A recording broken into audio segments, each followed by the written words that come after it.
ဒီနေ့မှာတော့ GD မှာပါတဲ့ decimal နဲ့ percent တွေအကြောင်းကိုရှင်းပြပေးတော့မှာဖြစ်ပါတယ်။ဆိုတော့ decimal ဆိုတာဘာလဲ။ decimal ဆိုတာ whole unit ကိန်းပြည့်နဲ့ fraction အပိုင်းကိန်းတွေကိုရောပြီးတော့ဖော်ပြပေးထားတာပါ။အဲ့ဒီနှစ်ပိုင်းကိုခွဲခြားဖို့အတွက်ကျွန်တော်တို့ကအလယ်မှာ decimal point ဆိုတဲ့ဒသမကိုသုံးရပါတယ်။ decimal point ရဲ့အရှိရကဏ္ဍတွေကို whole number part လို့ခေါ်ပါတယ်။ decimal point ရဲ့အနောက်ကကဏ္ဍတွေကိုကြတော့ fraction part လို့ခေါ်တာပေါ့။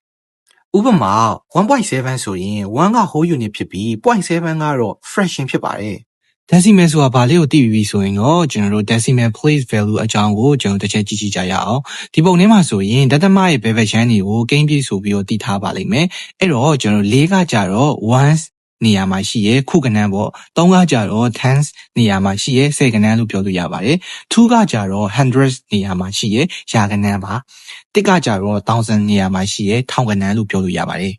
ဒသမရဲ့ညာဘက်ခြမ်းမှာဆိုရင် fraction လေးဖြစ်သွားပြီးတော့5ကကြတော့ tens နေရာမှာရှိပါတယ်အဲ့ဒါကိုကျွန်တော်10ပုံတစ်ပုံလို့လည်းပြောလို့ရပါတယ်6ကကြတော့ hundreds ရာပုံတစ်ပုံပေါ့အဲ့နေရာမှာရှိပါတယ်7ကကြတော့ thousandsထောင်ပုံတစ်ပုံနေရာမှာရှိပါတယ်ကျွန်တော်တို့လွယ်လွယ်ပြောရမယ်ဆိုရင်ညာဘက်ကိုသွားလေတန်မိုးကတင်းငယ်သွားလေပဲအတန်ထွက်တဲ့အခါမှာလေညာဘက်ကကဏ္ဍတွေကိုအတန်လေးထည့်ထွက်ပေးရတာကိုတတိထားရပါပါနောက်ထပ် percentage ဆိုတာရောဘာလဲ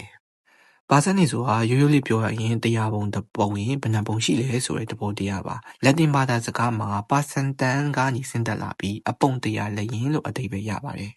ဥပမာပြောရရင်ပန်းဒီအလုံး100ရှိရဆိုပါစို့အဲ့ဒီ100 5လုံးကိုစားလိုက်မယ်ဆိုရင်ပန်းဒီ900ခိုင်နှုန်းကိုစားလိုက်တာပါတကယ်လို့ပန်းဒီကအလုံး90ပဲရှိရဒါပေမဲ့9လုံးစားလိုက်တယ်ဆိုရင်တော့အဲ့ဒါက100ရဲကနေ9လုံးမဟုတ်တော့ပဲ100ပုံပုံရင်10ပုံနဲ့ညီသွားတဲ့အတွက်10%ခိုင်နှုန်းဖြစ်သွားမှာပါ